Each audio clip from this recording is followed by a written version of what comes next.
ময়মনসিংহে দুর্বৃত্তদের হামলায় শরীফ মির্জা নামের এক যুবক গুরুতর আহত। S M K Mizan, Mymensingh প্রতিনিধির পাঠানো তথ্য ভিডিও নিয়ে সাদেরফিন ভাবনার প্রতিবেদনে দেখুন বিস্তারিত। ময়মনসিংহে দুর্বৃত্তদের হামলায় শরীফ মির্জা নামের এক যুবক গুরুতর আহত। ময়মনসিংহ নগরীর গোল পুকুরপাড় এলাকায় যুবকের বাসা। আহতের পিতা মানিক মির্জা।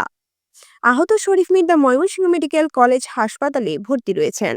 সরেজমিনে জানা যায়, আহত শরীফ মির্জাকে পূর্ব পরিকল্পিতভাবে দুর্বৃত্তরা এসে হামলা করে এবং তার কাছে থাকা ব্যবসায়ীর নগদ 2,70,000 টাকা ছিনিয়ে নিয়ে যায়।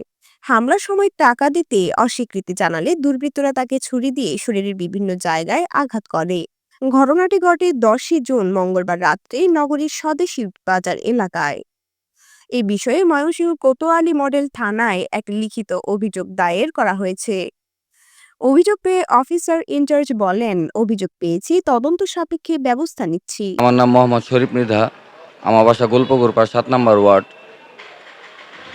মালগুদামের রাজীব ওরফে সে টিক্কা রাজীব এবং আছে বিএনপির আরেকজন নেতা আছে, সে বিএনপির নাম বিক্রি করে হেলাল। আরেকজন আছে রনি। আমি কালকে রাতে মুরগির ফার্ম থেকে মুরগি কেনার জন্য যাচ্ছিলাম আর কি। আমি মুরগির ব্যবসা করি মূলত। আমার সাথে 2,70,000 টাকা ছিল। তারা আবার এটা দেখছে, তাদের একজন ছেলে আছে, নামটা হচ্ছে শাহরুখ নাম। ওই দেখার পরে ওইখান থেকে ওরা ফলো করা, গোলপুকুরা মোড়ে থেকে ফলো করে আমার পিছনে আসার পরে আমি সুধীর ঘোষের সামনে থেকে আমাকে ওরা ধইরা নিয়ে ওই যে আপনার তারিখানার এখান দিয়া নেয়া পতিতালয়ের ভিতর আর কি এখানে ঢোকায়, মুখ বাইন্দা আর কি। ঠিক আছে, কালকে ঘটনা হচ্ছে আমাকে ধরে নিয়ে আসছে 11:30টার দিকে। হ্যাঁ, সুধীর ঘোষের সামনে থেকে ওরা 10, 15, 16 জন ছিল। হ্যাঁ, তাদের সাথে বন্দুক ছিল, দাও ছিল।